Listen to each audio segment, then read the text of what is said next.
Hello students, welcome to my channel ANC learning. मैं नीतू आहूजा। आज की वीडियो में आपके लिए लेकर आई हूँ हिंदी ग्रामर का टॉपिक क्रिया। क्रिया होती क्या चीज है? क्रिया तो हम वैसे सेकंड क्लास से पढ़ते हुए आते हैं, लेकिन प्रॉब्लम हम वहां फेस करते हैं जब हम इसका नेक्स्ट लेवल पढ़ते हैं, जहां पे हमें आइडेंटिफाई करना होता है कि क्रिया के भेद कौन से हैं, क्योंकि उसको आइडेंटिफाई करना थोड़ा सा डिफिकल्ट होता है अगर आपका बेस स्ट्रांग नहीं है। पहले हम पढ़ते हैं कि क्रिया होता क्या है। क्रिया को हम इंग्लिश में कहते हैं वर्ब, मीन्स डूइंग वर्ड्स। आइए इसकी परिभाषा देखते हैं। जिन शब्दों से किसी कार्य के होने का या करने का पता चलता है उसे क्रिया कहते हैं। जैसे सिंपल एग्जाम्पल, जैसे राम खेल रहा है, तो खेल रहा है हमारी क्रिया होती है। वो क्या काम कर रहा है? वो खेल रहा है। ओके। सीता फल काट रही है, तो फल काट रही है, तो काट रही है इस हमारी क्रिया हो गई। ओके। एग्जाम्पल देखते हैं, एक उदाहरण हम देखते हैं, क्योंकि जनरली जब बच्चों को अंडरलाइन करने के लिए बोला जाता है कि क्रिया को अंडरलाइन करो, तो वो क्या मिस्टेक करते हैं मैं आपको वो बताती हूँ। राम ने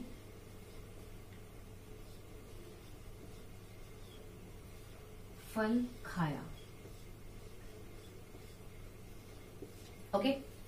इसमें अगर आपको अंडरलाइन करने के लिए बोला जाएगा तो आप बोलोगे खाया, खाया मेरी क्रिया है, राइट। लेकिन अगर बोलेंगे कि राम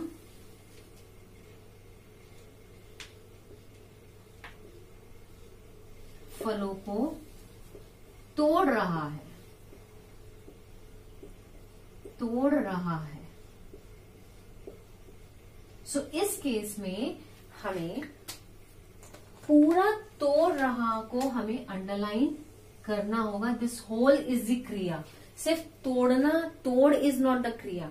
तो बच्चे क्या करते हैं, जनरली बस तोड़ को अंडरलाइन कर देते हैं और छोड़ देते हैं। नहीं, दिस इज रॉन्ग। हमें पूरा तोड़ रहा है इस क्रिया। ओके। एक और एग्जाम्पल लेती हूँ। राम अच्छा लड़का है। अब इसमें क्या क्रिया है? इसमें कोई क्रिया है? बच्चे कंफ्यूज हो जाते हैं। इसमें तो मैम कोई क्रिया नहीं है। राम हमारी संज्ञा हो गई, अच्छा हमारा विशेषण हो गया, लड़का हमारी अगेन संज्ञा हो गई, और है तो है इज द क्रिया, क्योंकि वो है। है इज द क्रिया। ओके। तो इसलिए आपको एक एक वर्ड को आइडेंटिफाई करना आना चाहिए कि कौन सी मेरी इसमें से क्रिया हो सकती है। तो ये तो हमारी है क्रिया। क्रिया को समझने के लिए हमें दो चीजों का खास ध्यान रखना है। हमें ये पता होना चाहिए कि क्रिया में कर्ता किसे कहते हैं और कर्म क्या होता है। ये समझना हमारे लिए सबसे इंपॉर्टेंट है। कर्ता वो होता है जो काम करता है, जो भी संज्ञा हमारी काम करती है, जो काम करता है। ओके। और कर्म जिस पर काम हो रहा है।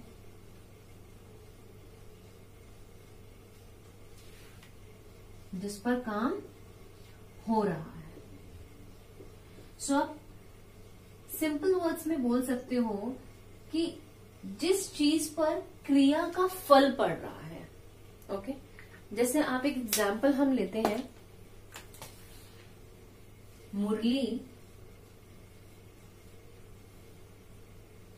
गेंद से खेल रहा है। ओके।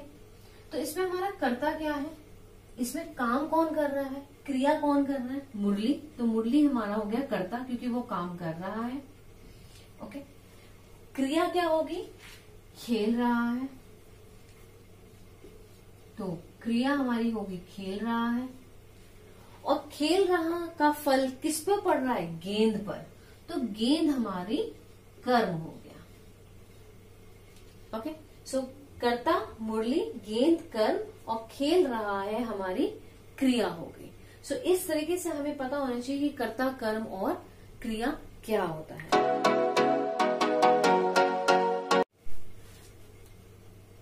अब हम पढ़ते हैं क्रिया के भेद।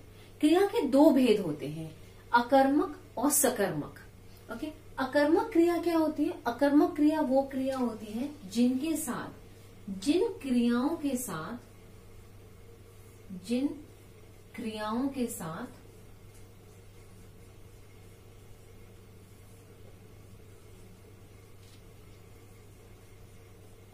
कर्म नहीं होता,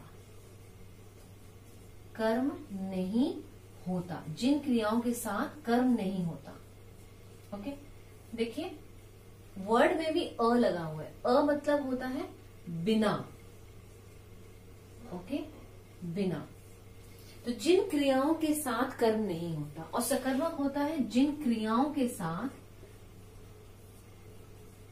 कर्म होता है, जिन क्रियाओं के साथ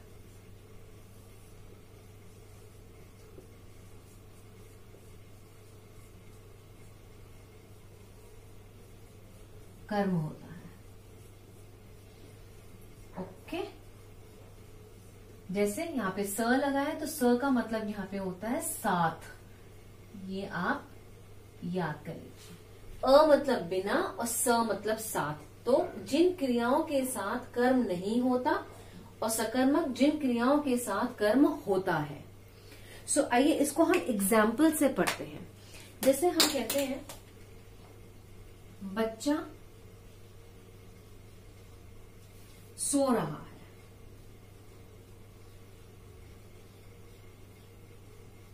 राइट, बच्चा सो रहा है। सो इसमें बच्चा जो हो गया वो हमारा कर्ता हो गया, कर्ता, और सो रहा है हमारी क्रिया हो गई। इसका मतलब हमारा कर्म नहीं है।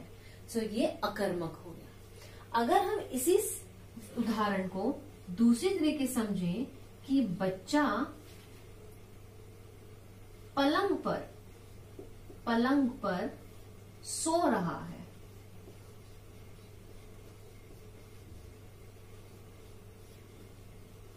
तो हम बोलेंगे बच्चा हमारा कर्ता हो गया क्योंकि वो क्रिया कर रहा है, क्रिया हमारी सो रहा हो गया।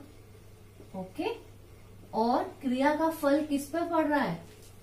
हमारे पलंग पर। तो पलंग हमारा कर्म हो गया।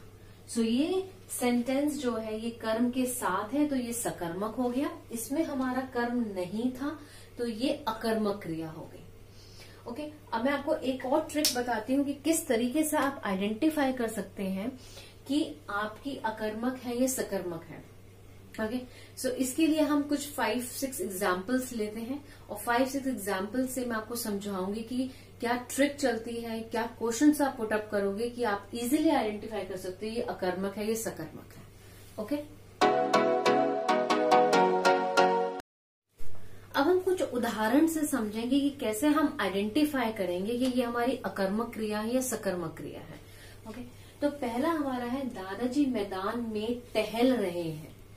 तो दादाजी हो गए हमारे कर्ता, और टहल रहे हैं हमारी होगी क्रिया।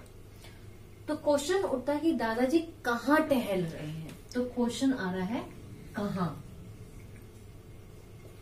तो कहाँ टहल रहे हैं? मैदान में टहल रहे हैं। तो ये होगी हमारी सकर्मक क्रिया। क्यों? क्योंकि यहाँ कर्म हमारा साथ है। ओके, तो टहल रहे का जो फल है वो मैदान पे पड़ रहा है। तो काम कहाँ हो रहा है? मैदान पर हो रहा है। तो इसलिए हमारी सकर्मक क्रिया है। नेक्स्ट आती है नेताजी भाषण दे रहे हैं। तो नेताजी हो गए हमारे कर्ता क्योंकि वो भाषण दे रहे हैं। तो क्वेश्चन उठता है कि नेताजी क्या कर रहे हैं। तो क्वेश्चन है हमारा क्या कर रहे हैं। तो नेताजी भाषण दे रहे हैं। तो भाषण हमारा आते ही क्या बन गई? ये सकर्मक क्रिया। ओके, नेक्स्ट आता है मानव ने गगन को उपहार दिया। तो मानव ने किसको उपहार दिया? किसको या किसे उपहार दिया? गगन को। सो उपहार दिया किसको दिया? फल आ रहा है गगन पे। तो गगन हमारे यहाँ पे कर्म हो गया। तो जहां कर्म साथ होता है वो सकर्मक होता है। नेक्स्ट, दीपा पढ़ रही है। दीपा क्या पढ़ रही है? क्वेश्चन आ रहा है? नहीं आ रहा। दीपा कहाँ पढ़ रही है? क्वेश्चन पुट अप हो रहा है? नहीं पुट अप हो रहा। या दीपा किसे पढ़ रही है? तीनों क्वेश्चन हमारे पुटअप नहीं हो रहे, तो ये हमारी अकर्मक क्रिया हो गई, क्योंकि इसमें हमारा कर्म जो है वो एब्सेंट है। ओके, सो कहने का क्या लॉजिक हुआ, हमारी ट्रिक क्या हुई कि जिस सेंटेंस में, जिस भी वाक्य में हमारा कहाँ, क्या या किसे का प्रश्न उठता है और उसका आंसर हमारे वाक्य में अगर होता है तो वो सकर्मक कहलाती है, और अगर हमारे पास उसका आंसर नहीं मिलेगा, कहाँ, क्या और किसे का, तो वो अकर्मक क्रिया कहलाएगी। एक और पढ़ते हैं। वंदना दौड़ रही है। वंदना कहाँ दौड़ रही है? नहीं है। वरना बाकी कोई क्वेश्चन नहीं पुटअप नहीं हो रहे, तो ये भी हमारी अकर्मक क्रिया है। ये भी हमारी अकर्मक क्रिया है। तो सिंपल कि जब हम ये क्वेश्चन पुटअप करें और उसका जवाब हमारे वाक्य में हो तो वो सकर्मक होती है। इसका मतलब वो वाक्य हमारे पास कर्म के साथ है। और अगर हमें इन तीनों क्वेश्चंस का आंसर नहीं मिलता तो वो अकर्मक है, मीन्स हमारा कर्म जो है वो एब्सेंट है। Okay, so student, I hope आपको ये टॉपिक बहुत अच्छे से समझ आया होगा। मेरे डिस्क्रिप्शन में मैंने 2 वर्कशीट क्रिया से रिलेटेड डाली है, आप उसको जरूर प्रैक्टिस कीजिएगा। और अगर आपको मेरा ये वीडियो अच्छा लगा हो तो प्लीज लाइक, शेयर और सब्सक्राइब करना ना भूलेगा। So see you in my next video. Till then, have a nice day.